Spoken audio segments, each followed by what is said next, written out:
পরীক্ষা অনেক ভালো কেমন হয়েছে। হওয়ার কথা ছিল সেরকম হয়েছে কিনা? ভাবছিলাম গার্ড অনেক হার্ড হবে আজকে, কিন্তু গার্ড অনেক ভালো ছিল।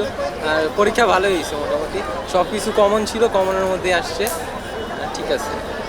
গার্ড বলতে এক্সামিনার আচ্ছা, তো তার উনি যতই করা হোক তত তো সমস্যা হওয়ার কিছু না যদি প্রস্তুতি ওইটাই, ভালো থাকে। সে ভালোভাবে আমাদের রুলস টু সব বুঝাইয়া দিছে।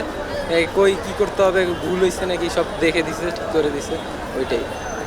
কিন্তু অনেক নার্ভাস ছিলাম, একটু এক্সামিনার আমাদের সব জায়গায় সহযোগিতা করছে, আমাদের বলে দিছে কই কী লিখতে হবে, কেমনে কী ঠিক করে দিছে এইগুলো। ফার্স্ট আমার হচ্ছে বোর্ড পরীক্ষা, এবং আমি যখন বাসায় পড়ছিলাম তখন মনে হচ্ছে না পড়া শেষ হচ্ছে, মনে হচ্ছে না এখনও তো পড়া শেষ হয়নি, আরও পড়তে হবে আরও পড়তে হবে। যখন ফার্স্ট এমসিকিউটা আমার প্রশ্নটা আসলো তখন মনে হলো ওয়াও অনেক কমন পড়েছে, আমি তখন পারবো লিখতে, সাথে সাথে করে দাগিয়ে নিলাম এবং সিকিউর দেখার সাথে আমার তো মন খুবই ভালো লেগেছে।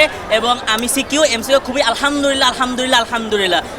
মানে আসলে আমরা যেহেতু ইংলিশ ভার্সনের, আমাদের ঘন্টার সাথে প্লাস একটু ঘড়িটা ভালো ছিল না, ক্লাসে নষ্ট ছিল, যার কারণে আমাদের খুব সমস্যা হয়েছে। যার কারণে যেহেতু বেলের সাথে আমরা খুব একটি ঘন্টার সাথে মানে পরিচিত না, তো যার কারণে আমাদের এই জিনিসটা নিয়ে একটু সময়ের সাথে একটু ঝামেলা হয়ে গেছে আর কি। তাও আলহামদুলিল্লাহ আমরা শেষ করতে পারছি আর কি।